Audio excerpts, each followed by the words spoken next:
Olá pessoal, sejam todos bem-vindos a mais um episódio do canal BIM Invest, um canal que trata de BIM e outras tecnologias. Que gostar do conteúdo, considere se inscrever, curtir e compartilhar com seus amigos. Hoje estaremos aqui com o engenheiro civil Bruno Mota e falaremos de linha de balanço.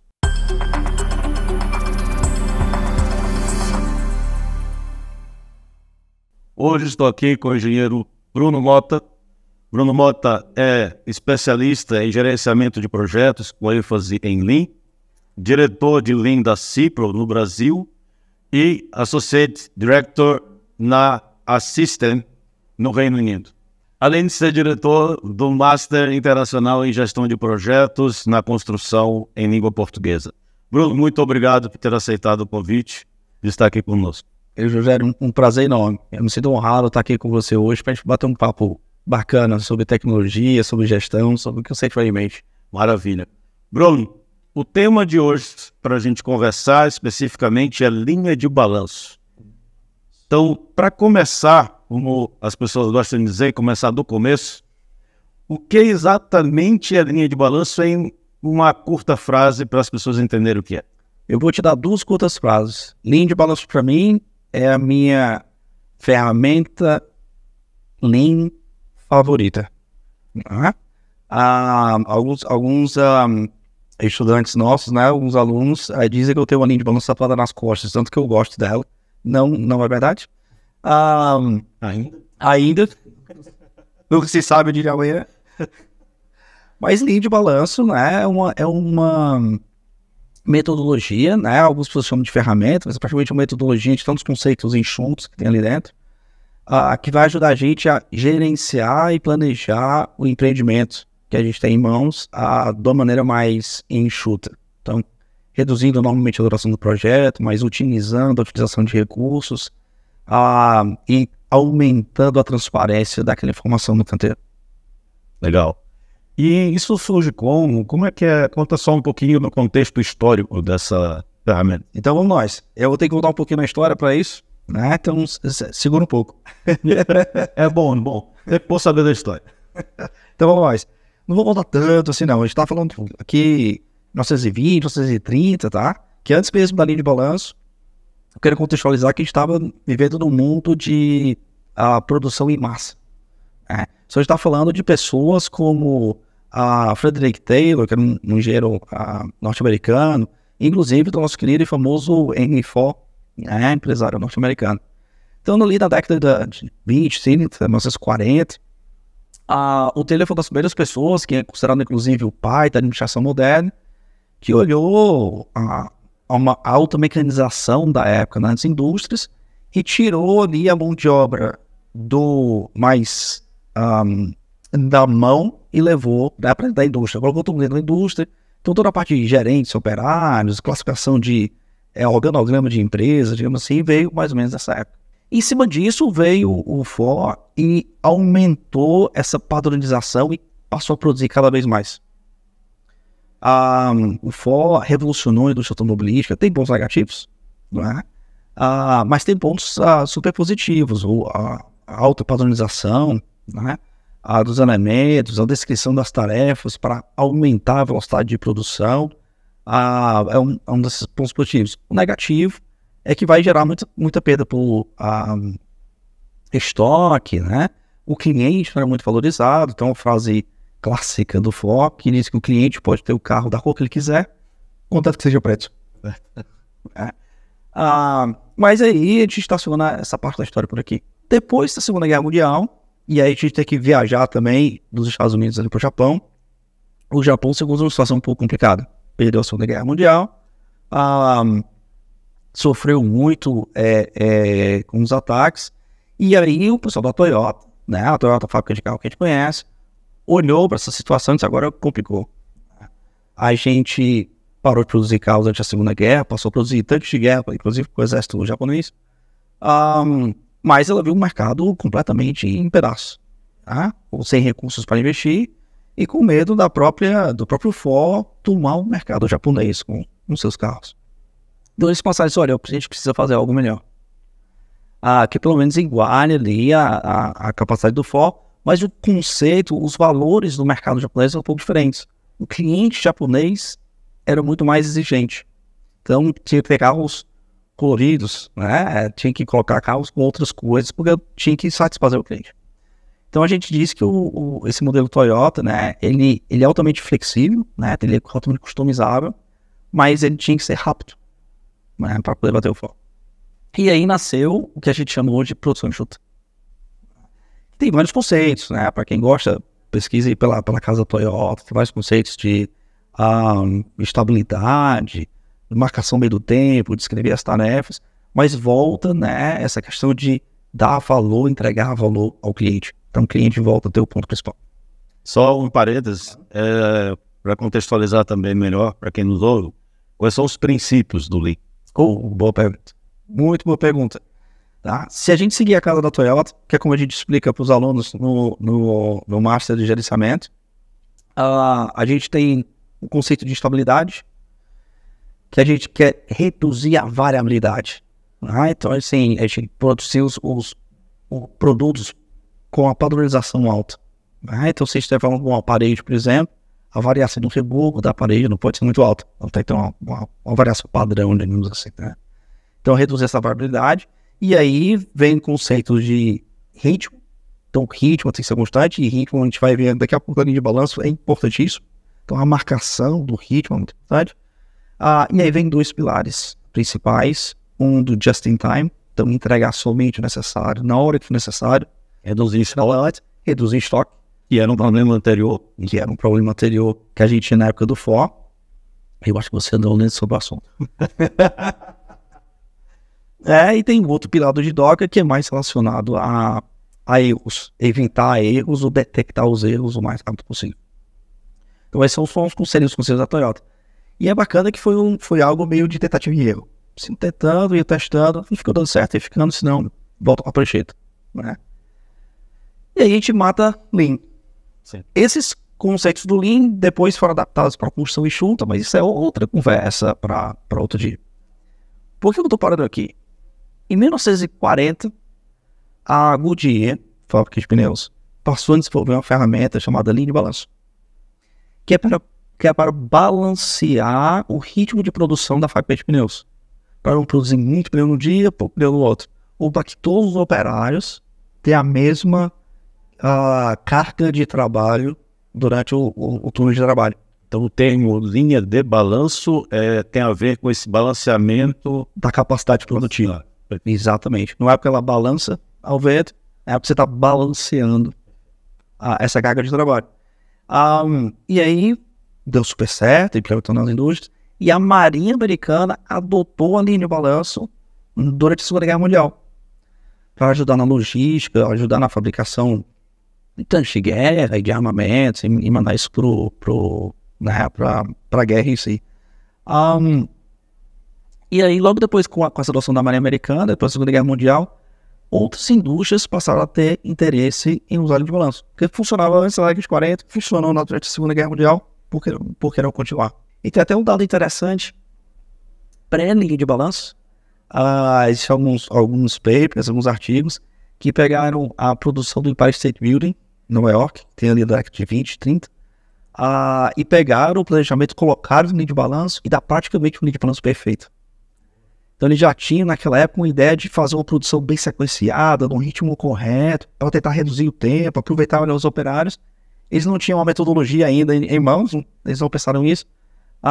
Mas é interessante saber que o conceito de utilizar melhor o recurso que você tem em mãos estava ali bem antes. E aí a linha de balanço passou a ser usado na indústria manufatureira. E a gente tem registros do uso dessa linha de balanço na construção, mais ou menos no final da década de 60. Então, os primeiros artigos acadêmicos, pelo menos, que a gente tem em mãos, são de 1967, 68. Já fala assim, tem uma novidade. Existe uma ferramenta chamada linha de balanço, que talvez tenha aí para competir, digamos assim, com aquele gráfico de barras, né? O famoso gráfico de Gantt. A gente está acostumado e que pode meio que revolucionar a indústria da construção. Então já tem um tempinho que isso aí está acontecendo. A introdução da linha de balanço no Brasil ainda é um pouco está caminhando melhor, mas ainda é um pouco incipiente. mas no mundo da fora a gente tem vários exemplos.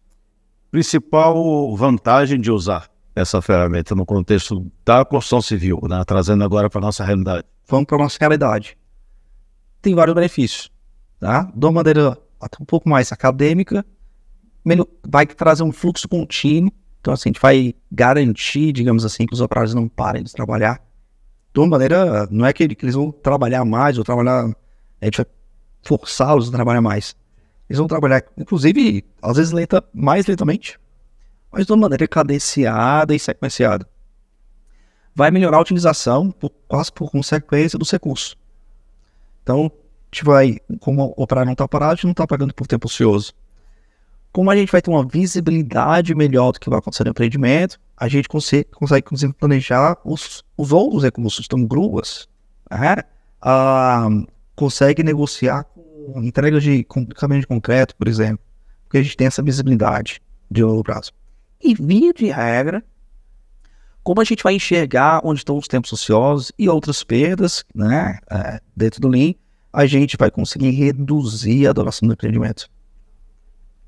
Então, empreendimentos que a gente tem essa dificuldade de visualizar a interdependência entre as tarefas lá no gráfico de Gantt, tem uma dificuldade de enxergar onde é que estão os tempos ociosos, né, o trabalho em progresso, tem alguns termos mais nem na linha de balanço a gente vai conseguir enxergar isso aí, vai retirar, né, vai tornar mais enxuto, já que esse é o nome, e aí você vai reduzir a duração do empreendimento. Legal. A gente sabe que uma das grandes dificuldades que a gente tem na nossa área é porque cada obra é uma coisa única, né? É diferente de, por exemplo, uma produção de um carro, que você está num ambiente totalmente controlado, né? Os carros são, na maior parte deles, iguais quando você vai fazer a produção em sequência. Mas obra não, cada obra é uma, está num terreno extremamente complicado do ponto de vista de intempéries, etc. Mas diante disso tudo, e ela já tendo um tempo de vida considerável, né, a linha de balanço, já existem indicadores para dizer assim, olha, conseguimos reduzir um tempo à volta de tanto, conseguimos reduzir custo à volta de tanto. Quando se usa corretamente isso? Entendi. É uma boa pergunta. Muita gente pergunta isso, né? Já que eu vou melhorar, por quanto? Por quanto? Exato. Né? Às vezes a gente tenta evitar falar isso um pouco para não alguém voltar assim, você falou que reduzia.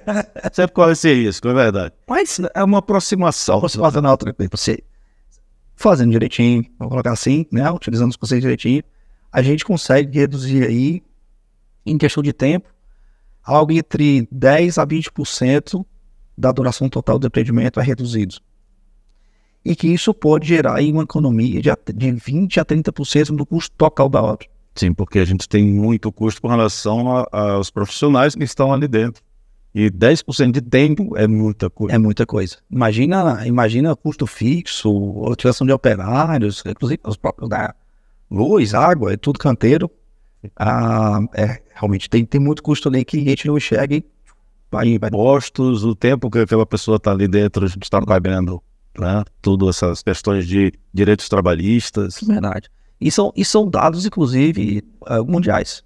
Né? Tem artigos em português, com obras do Brasil, que tem essas variações que eu te dei agora, e elas são equivalentes no mundo todo. Então, se tu pegar os artigos nos Estados Unidos, no Reino Unido, em Israel, os números são praticamente os mesmos.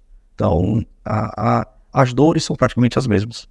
Vamos dizer assim. Mas tem uma coisa que eu fico intrigado também, que é assim, tem vantagens, tu já disseste as vantagens, não vejo grande dificuldade do ponto de vista tecnológico, porque basicamente tu podes fazer isso até no Excel, não é? Perfeito. Não há uma dificuldade gigantesca tecnológica.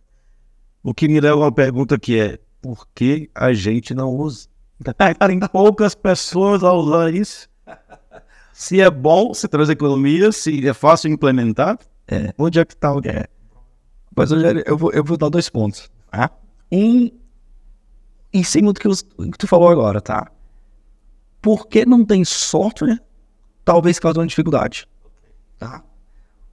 Como o gerenciamento do tempo que a gente está acostumado vem do PMI, né? Veio digamos assim, do gerenciamento mais tradicional. A gente está acostumado a fazer o gráfico de barras, e aí são os famosos softwares. Tem o Microsoft Project, tem o Primavera P6, né? Que gera lá aquele gráfico de barras todo conectado com o time. Então, na hora que a lei de balanço está sendo introduzida na construção civil, anos atrás, não tinha software. Eu cheguei a visitar obras que tinha gente que gostava tanto da ferramenta que fazia papel milimetrado. Né? Eu acho que eu nem acho mais papel milimetrado no Brasil, né? Então, quando eu passei a implementar a linha de balanço, e eu não queria dizer muito mais minha idade, mas 2008, 2007, não li muito. Esperam os cabelos brancos. Eu passei a fazer no Excel. E que dava um certo trabalho, tinha que pintar célula por célula. Depois eu até aprendi a programar no Excel para poder automatizar o máximo que eu poderia na época. Mas dava trabalho. Então você precisa acreditar muito na ferramenta, sem um software. Hoje existem softwares. No Brasil, o Prevision talvez seja o mais famoso e automatiza. Então, essa é uma barreira que está sendo quebrada agora. A outra barreira é um pouco mais conceitual, um pouco mais humana. É onde normalmente pega. Que é onde normalmente pega. Na hora que você passa a utilizar a linha de balanço, você passa a enxergar onde estão os problemas. E a gente não está muito acostumado ou não sabe lidar muito bem com o problema. No modelo mais lean, a gente diz que a linha de balanço vai aumentar a transparência. Então a gente vai tirar, por exemplo, o cronograma que está dentro de um computador, fechadinho, que só a pessoa que está planejando sabe o que está acontecendo, vai colocar na linha de balanço e vai colocar ali na parede bem grande. Então todo mundo sabe o que vai acontecer, como vai acontecer, qual é a sequência. E você vai passar a enxergar onde é que estão os problemas. Onde é que está o trabalho em progresso, onde é que você poderia ganhar dinheiro e reduzir mais o rendimento. Se você atrasar, vai ficar muito mais claro, porque você não vai conseguir mexer muito naquela linha de balanço, igual quando você faz um projeto, atrasei, então tá empurradinho aquele cronograma. Ali de balanço, a gente fala que o tempo é uma meta. Coloca lá na parede e vai ficar ali. Então, na hora que atrasar, atrasou. Agora vamos saber por quê. E isso nem todo mundo gosta. Ou nem todo mundo sabe como lidar com achando problema. Vamos achar uma solução. Então, talvez um aumento da transparência, eu acho importante. Né? Como um profissional voltado ao Lean, é o que a gente busca. Até porque tem uma frase, um dos japoneses envolvidos na geração da produção enxuta, a Toyota, tem uma frase no livro dele que diz assim: se você não enxerga os problemas que você tem na sua produção, esse é seu primeiro problema. Boa. Você tem que ter um problema para poder resolver. Sim. Eu dou aula de Lean para os nossos alunos, e eu mostro o Lean, diz assim: a gente navega no mar de problemas. Só que a gente não enxerga os problemas, são as pedras, e como a gente tem muito estoque, a gente não enxerga os problemas. Né? Te atrasou um pouquinho, empurra o programa. O fornecedor não entregou num tempo, não tem problema, tem um monte de estoque do material aqui na obra. Então você não bate nas pedras. E ela vai fazendo, não, tira o estoque. Tira essa mania de empurrar e bate nas pedras. Pronto. E na hora que tu bater na pedra, tu resolve. Claro. Passa a desviar. Claro. E aí Tira a pedra. Tira a pedra. Ou tira a pedra. A pedra. E um dos alunos olhou pra mim e disse assim: só se eu fizer isso, minha obra vai ficar cheia de problemas. Já tem problema, tu só não enxerga. Então a transparência vai doer, mas é necessário. E nessa história de não ver os problemas, ele pede oportunidade, né? Enorme de oportunidade. A gente tem realmente uma dificuldade de trabalhar com o problema, porque também, tradicionalmente, o problema ele é punido. Verdade. Não é quem punido, claro, quem executou aquela tarefa errada. Então tem um culpado. Tem aquele culpado, fica a busca pelo culpado, é a primeira reação quando se acha o problema. Quem fez isso? Enquanto que o pensamento deveria ser certo, como é que a gente resolve? Exatamente. E o teu discurso foi perfeito. O que a gente tenta passar é assim: não tem mais eu, é o nosso problema. E a gente às vezes evita até a palavra problemas. A gente tem uma oportunidade de melhoria. Então a gente falou isso, a gente enxergou algo que tem uma possibilidade de melhoria. Então a gente não busca o culpado. Mas é uma reação natural humana, né? E que também tradicionalmente sempre houve essa punição por reação, a pessoa tende logo a esconder quando acontece um erro, claro, tenta evitar, mas quando acontece, tenta logo não dizer. Nas reuniões, não está no PowerPoint dele, relatório. Exatamente. Exato. Só tem número bom dela, né? Coisa boa, né? Relatório só tá as coisas que não deram certo não vai para o PowerPoint. Né? Então isso tudo acaba perdendo muita oportunidade. Nesse sentido, também falando da questão das oportunidades, tendo já alguma tendência, vamos dizer assim, de implementação disso na nossa realidade do Brasil e também em outros lugares. A implementação da linha de balanço. Da lista de balanço. Tu vês que já há, por exemplo, já há alguns softwares que fazem isso, né? Já uma abertura maior para a formação de pessoas na área de Lean, tá? Por exemplo, o curso que tu és diretor. Perfeito. Então, percebe-se que já tem mudado, apesar de ter essa dificuldade, mas já tem tido, assim, uma mudança nesse sentido? Tem mudado e muito. Tá? E muito. Por vários fatores. A gente já tem implementado o linha de balanço, eu pessoalmente, desde 2007, 2006, vou passar por aí. Já tinham profissionais antes. Expandiu muito. Um, por conta dos softwares. Ou dois, por conta da educação. Porque tem o curso da gente aqui, né, que eu sou diretor de gerenciamento de projetos. As universidades passaram a ensinar Lean em seus currículos, e aí a linha de balanço normalmente está colocada ali dentro. E aí eu acho que essa geração que passou a pegar Lean nas universidades, passou a se aprofundar na sua carreira profissional e aí passou a utilizar mais. Então, hoje no Brasil, a gente enxerga linha de balanço e outros aspectos Lean dentro do canteiro no Brasil todo. E eu acho que outra coisa bacana é que a linha de balanço especificamente, a gente pode usar para qualquer tipo de obra. Mesmo se você achar que a linha de balanço ela é uma ferramenta baseada em local. O gráfico de Gantt, que a gente está acostumado, é uma ferramenta baseada em atividades. Então a gente determina as atividades uma atrás da outra. A linha de balanço, o eixo vertical vai passar a ser os locais. Então eu vou ter o primeiro pavimento, o segundo pavimento, o terceiro pavimento. E aí, uma das barreiras que tinha de implementação no passado era assim, se eu não tiver locais bem definidos, como é que eu faço? Um prédio é fácil de enxergar, eu tenho 1, 2, 3, 4, 5 pavimentos. Se eu tiver numa estrada, se eu tiver no estacionamento, se eu tiver numa usina nuclear, o que é que eu faço? E aí, o que é que a gente ensina? Todos são locais. Então, na hora que você pega uma estrada, você pode dizer que de quilômetro em quilômetro, local, ou de 20 em 20, destaque o que for, são locais repetitivos. Se você imaginar que você tem um prédio e está deitando, sim, perfeito. Cada trecho seria como se fosse um andar. Perfeito. Só que você vai ter um prédio vários. Pronto. Aí você tem uns locais. Então, essa facilidade de você utilizar para infraestrutura, para estradas, para ferrovias, né? Que é o que eu utilizo na Inglaterra hoje, por exemplo. Planejamento baseado local, linha de balanço, para ferrovia.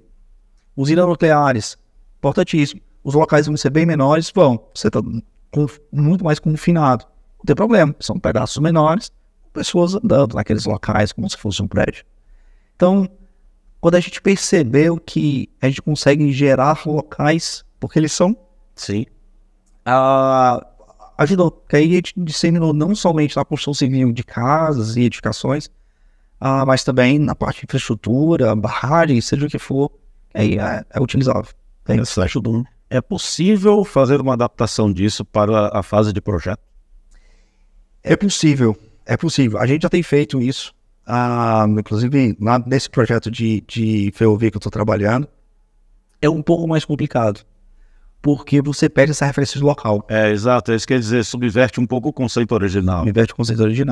E eu acho que tá aí uma coisa que a gente fala muito, que é, na hora que você entende o conceito, você consegue adaptar para a sua realidade.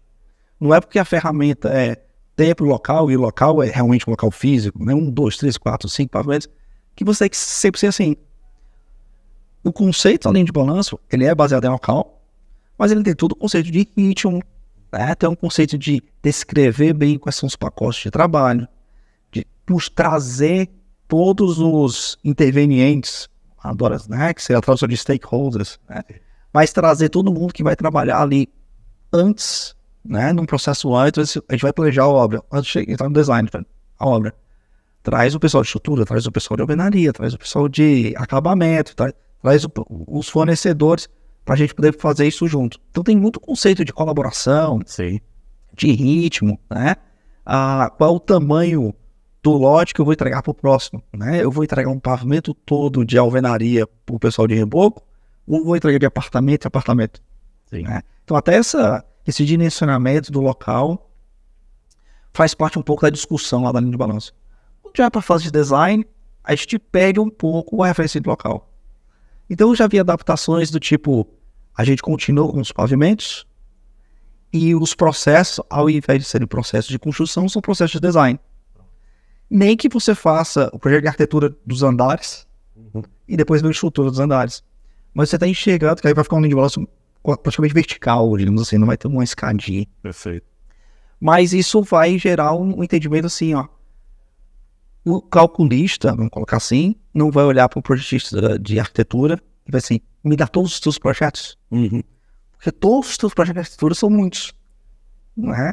Mas ele pode dizer assim, e outra coisa, quanto mais tempo, quanto maior for o teu lote, maior vai ser a duração de todo o processo de design e mais tempo, se tu entregar todo o prédio para o calculista e ele quiser calcular todo o prédio, o pessoal de instalações vai demorar muito mais tempo para receber esse projeto. Então é uma regrinha quase que mágica do Lean. Quanto menor esse lote de produção, menor é a duração do empreendimento. Entendi. Já tem até um segredinho da linha de balanço. Então quanto menor é isso, por isso. Se você pegar a estrada, ao invés de dividir 20 km, dividir 10 em 10, a duração total vai diminuir. Então o que a gente fala? Vamos trabalhar um pouco desse lote de design. Tu pode entregar só os pavimentos e depois entregar as áreas comuns que não são importantes para o cálculo nesse momento? Pode. Então tu entrega isso com um lote menor e aí tu consegue enxergar essa linha de balanço. Que aí enquanto o calculista está trabalhando nisso, a arquitetura está trabalhando em outra área que não vai influenciar a estrutura. Então tem essas adaptações que a gente consegue fazer para design. Ou então, ao invés de local, tem os departamentos. A arquitetura, o calculista, Sim. instalação de Sim. instalação de incêndio. E aí os andares, os lotes vão passar nos locais agora que são departamentos. Entendi. Os conceitos são os mesmos. Claro. Lotes pequenos e não deixar ninguém ocioso. E todo mundo no mesmo ritmo, na mesma partida. Isso aproxima dos conceitos de engenharia simultânea, aproxima, por exemplo, do ICE, que é trabalhado no VDC. Né? Aproxima muito. Inclusive, aproxima desses conceitos e abre para outros. Tá?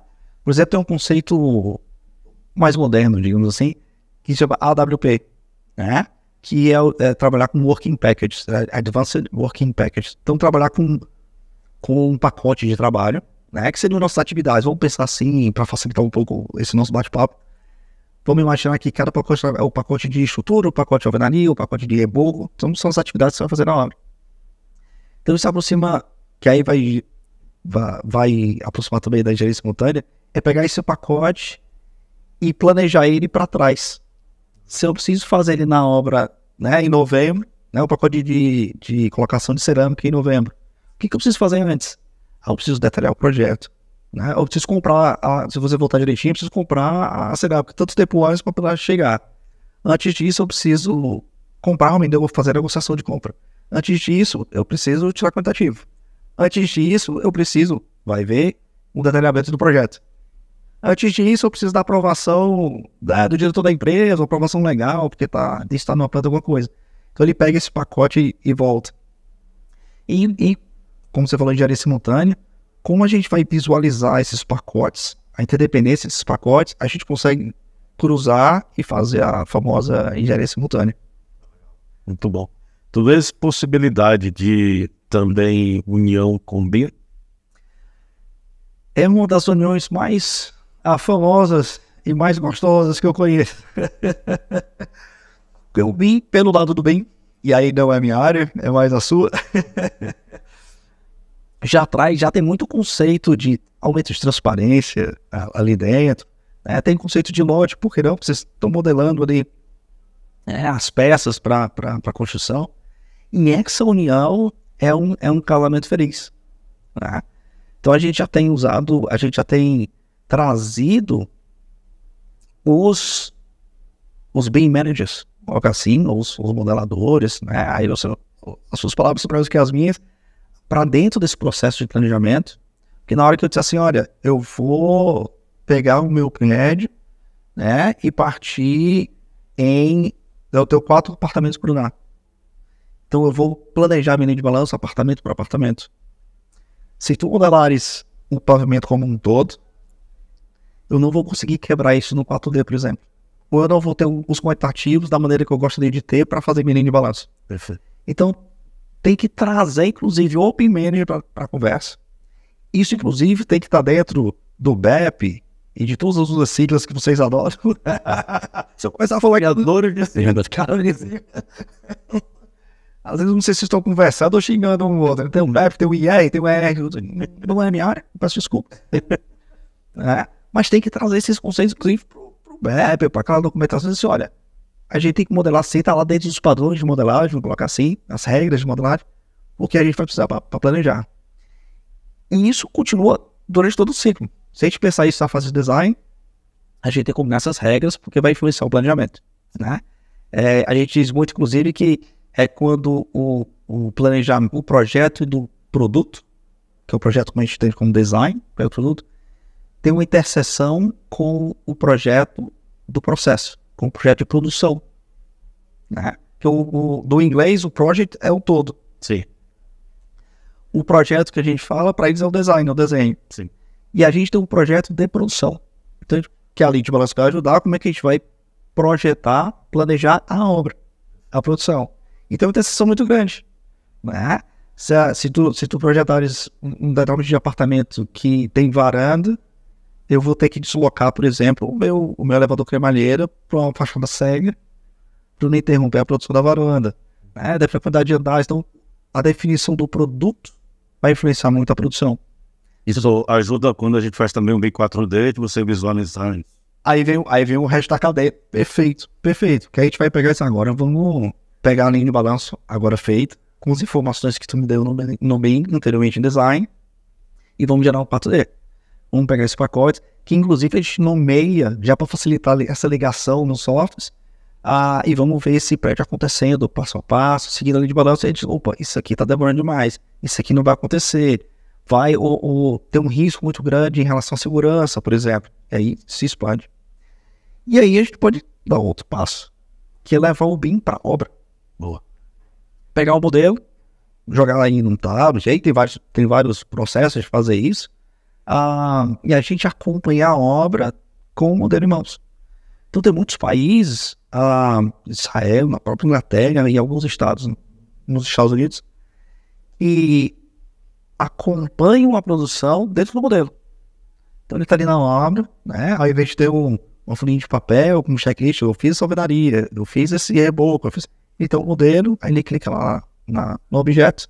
Sim. Eu fiz porque o objeto, né? Todo o modelo está ligado com as informações da linha de balanço. Ele bota direto no componente que está no modelo, quantos % já foi executado, por exemplo. Perfeito. Ou se sim ou se não, ou alguma coisa de qualidade, depois alguma anotação, isso aqui não está dando certo. Então ele passa a controlar a produção, fazer a gestão dessa produção dentro do ambiente virtual. Maravilha. Então esse casamento entre o BIM e o Lean é necessário, é um futuro inevitável, inclusive. Sem necessariamente expor em empresas, né? Até porque nós não temos a autorização direta de falar delas. Verdade. Mas então o nome não precisa ser dito. Mas tu tens alguns cases que tu julgas que são cases de sucesso, assim, da aplicação não só da linha de balanço, mas também de usar bem com linha de balanço, toda essa questão? Muitos. Eu vou falar o nome de alguns, se você me permite, que são públicos que foram publicados em artigos científicos. Então vou até deixar um site, tu coloca ali depois, baixa no dia. Tudo na descrição do vídeo. O site Lean mais famoso, e aí em inglês, é o IGLC, né, .net, que é o International Group for Lean Construction. Que então as mentes brilhantes que adaptaram o sistema Toyota, que a gente teve aquele bate-papo no início, né? Adaptaram aquilo para a construção. Então tá ali Lauro Cosquela, Glenn Ballard, né? Carlos Formoso do Brasil. Então tem muita gente bacana, né? As mentes brilhantes se reúnem uma vez por ano. Tem produção de artigo científico, tem indústria participando, um case. E aí a gente discute ali, digamos assim, o que está acontecendo ali e quais são os próximos passos. Se for no site, tu busca por qualquer assunto. Só colocar Line of Balance, seria, né, a versão da lei de balanço em inglês, tem lá os artigos de implementação de linha de balanço na vida real. No Brasil tem muitos casos. Vou colocar os meus casos, a gente tem diversas obras no Brasil, tem diversos outros autores, com casos famosíssimos. Então no Brasil tem muita coisa bacana. Muito voltado para construção civil realmente. Edificações verticais ou horizontais. Tá? De todos os tamanhos. Né? De 19 casinhas, de 18 casinhas a 848 apartamentos em algum local. Tem. Mundo afora, né? Casos ligados a Israel, tem muita ligação com tecnologia. No Reino Unido, tem muita ligação com processo. Estão no processo improvement dentro do Lean. E nos Estados Unidos, é uma combinação de praticamente de tudo. Inclusive com a parte contratual. Tem muita implementação de Lean, que aí a gente passa a chamar de IPD, que é Integrated Project Delivery. Aí traz realmente todo mundo para o começo, inclusive a parte contratual, ganha-ganha. Se eu economizar um tempo aqui, eu quero um pedaço dessa economia para mim, tipo de coisa. Os americanos são mais avançados nisso. Então tem casos espalhados, dependendo do que você quiser, tem no mundo todo em diversas línguas. No Brasil, em todos os estados praticamente. O Ceará tem muitos casos de implementação. O Rio Grande do Sul, Pará, né? Então tem alguns focos, mas as obras estão espalhadas no Brasil todo. Para isso a gente precisa de profissionais que saibam trabalhar com isso e, até onde eu sei, me corrija se eu estou errado, não temos ainda nas nossas universidades nos cursos de graduação de engenharia civil. É raro, não é zero. Certo? Quando eu estava saindo da universidade, eles tinham algumas disciplinas computativas. Eles não chamavam de construção enxuta, chamavam de uma disciplina computativa de gerenciamento. E aí a gente via Lean de balanço. E algumas outras universidades, na graduação, têm disciplinas parecidas, digamos assim. Existem mestrados acadêmicos que são muito bons, né? Eu recomendo, por exemplo, o da Federal do Ceará, tem o da Federal do Rio Grande do Sul, que é da Unori, né? Tem na Federal da Bahia, são bons implementações mais acadêmicas. Essa ligação da academia profissional tem um curso da Zigurar, do qual eu sou diretor, né? Que é o Master em Gestão de Projetos para Construção, e aí a gente ensina tanto o PMI, quanto o Lean, quanto o Agile e essa conexão. Mas eu queria puxar essa tua pergunta, inclusive, para uma forma até um pouco diferente, que eu acho que não é só a gestão, preparar o profissional na parte técnica. Certo. Assim, a Lean é isso, né? A gente vai tirar perdas, vai agregar valor ao cliente, né? Eu acho que tem um ensinamento de ter que preparar o profissional também no que a gente chama de soft skills. Quanto mais Lean você te tornar, mais pessoas tu vai tratar. Mais gestão de conflitos tu vai ter que fazer. Resolução de problemas, né? É aquilo que a gente começou há pouco. Não tem mais o culpado. Como é que a gente vai resolver o problema? Então, vai ter que tratar com personalidades diferentes, com ritmos diferentes, com culturas diferentes. Às vezes, se você estiver num centro, São Paulo, por exemplo, talvez você tenha a tua cadeia de serviço seja muito melhor, muito mais ampla, mas talvez seja um pouco mais complicado de chegar. Mas se eu estiver numa obra no meio do nada, digamos assim, no meio da floresta, fica muito mais restrito e muito mais difícil de chegar. Então, diferentes culturas, e eu acho que esses ensinamentos de como lidar com as pessoas precisa ser ensinado. E eu acho isso realmente é mais preocupante, inclusive, do que o Lean. Pronto, concordo. Porque, como falávamos, a gente lida com pessoas todo dia, e o sucesso do projeto, do empreendimento, depende muito mais das pessoas do que necessariamente saber uma ferramenta aqui ou outra. Exatamente. Maravilha, Bruno. Já indo aqui para os finalmente, Vamos nós. eu queria que tu dissesse para gente quem quer começar a trabalhar com isso, além do canal que tu já disseste, que é esse site, Perfeito. além da possibilidade de formação, como tu comentaste sobre o curso da Ziggurat, do Master da Ziggurat, o que tu sugeres de livro, de material, né, também para estudar? Boa. Então vamos nós. São muitos. Tá? Eu vou te citar os talvez mais famosos, meio que fazendo uma linha do tempo. Tá? O primeiro livro que a gente recomenda para a pessoa que eu quero entender o que é. Tá? É um livro chamado A Máquina que Mudou o Mundo. E eu vou fazer agora que saiu a nossa primeira parte do bate-papo. Quando a Toyota virou o sistema de produção, isso é incrível. Que a Toyota atingiu metas de produção incríveis. O pessoal da General Motors, da GM nos Estados Unidos, sabe, eu quero um pedaço dessa torta.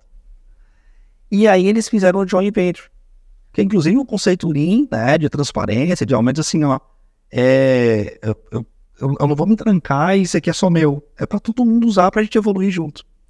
Então a Toyota foi para os Estados Unidos, fizeram um joint venture, isso no final dos anos 80, nos anos 90, e essa implementação foi acompanhada por alguns profissionais. E a máquina que mudou o mundo, né, em inglês o título The Machine Will Change the World, foi um livro, inclusive, que cunhou o termo produção enxuta, o Lean Production, que antes era o sistema de produção. E ele explica o passo a passo, como é que a Toyota está implementando, os principais conceitos, vai falar um pouco de ritmo, vai falar um pouco sobre estabilidade, que a gente está tendo um papo aqui.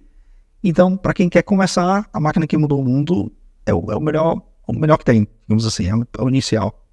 Depois tem livros mais aprofundados em produção enxuta, né? São os livros do ONU e do Chino, que são pessoas, são figuras importantes dentro disso. E aí o Lean, como toda a metodologia, vai se espalhando. A gente tem outros títulos que eu acho que não cabe aqui. Como a gente está falando de Lean de balanço, tem um livro muito bom, mas só tem em inglês, infelizmente. Mas é um livro chamado Gerenciamento Baseado no Local, os Location Based Management, por um acadêmico finlandês chamado Olli Seppänen. Talvez hoje, jovem, da nossa cidade, vou colocar assim, que talvez um dos maiores estudiosos acadêmicos, mas com implementações reais de linha de balanço e de técnicas de planejamento baseado em local. Ele tem um livrinho, esse de gestão de local, é bem grosso e é hoje, para mim, a minha referência quando eu vou implementar a linha de balanço nas obras. Então, acho que essas são as duas maiores dicas de livros que eu posso dar para vocês. Maravilha, muito obrigado. Brunão, considerações finais suas, se quiser também fazer alguma divulgação do que tu fazes enquanto empresa, você tem a Cipro, também está lá no Reino Unido, fica à vontade, o espaço é seu, a gente também vai botar na descrição do vídeo. Legal. Essas informações todas, também as informações dos livros, etc, vai estar tudo na descrição do livro, mas o espaço é teu, considerações finais de tudo que a gente falou e também fica aberto para você fazer a divulgação própria. Então vamos nós, vou fazer mais provocações do que divulgações, vou colocar assim, acho que é o intuito. Eu acho que é o seguinte, inovação não é mais uma opção, né? Seja uma inovação tecnológica, né? E aqui no meu caso, uma inovação de processo, né? Eu acho que tem que se mexer, tem que olhar para o futuro. Então as provocações que eu faço são as seguintes: estudem, leiam, discutam, fale comigo, fale com o Rogério, fale com quem entende, porque quanto mais a gente discutir, mais a gente evolui. Em termos de linha de balanço, é super factível. Todo mundo que começa a trabalhar com linha de balanço não para. Né? Você pode até contratualmente ser obrigado a entregar um gráfico de barra, mas isso é um exercício paralelo. A linha de balanço funciona como metodologia, ela funciona como ferramenta. Traz benefícios, reduz o tempo de obra, diminui custo. Então a gente precisa aprender a quebrar essas barreiras. A resistência à mudança e aquelas barreiras que a gente já conversou. Estudem e implementem. Se movam, discutam, traga uns problemas e a gente traz os nossos e a gente vai discutindo junto. Para isso, tem tudo que a gente já falou de livro e de curso. Para o meu lado aqui de divulgação, na Cipro no Brasil, a gente faz implementação de Lean BIM em obras. Hoje, muito mais essa implementação focada na gestão, né, do que na modelagem em si, por exemplo, a parte de BIM, ou eu desenhando minha linha de balanço. A gente está muito mais preocupado em ensinar e treinar para que haja essa divulgação, né, essa implementação fique dentro da empresa.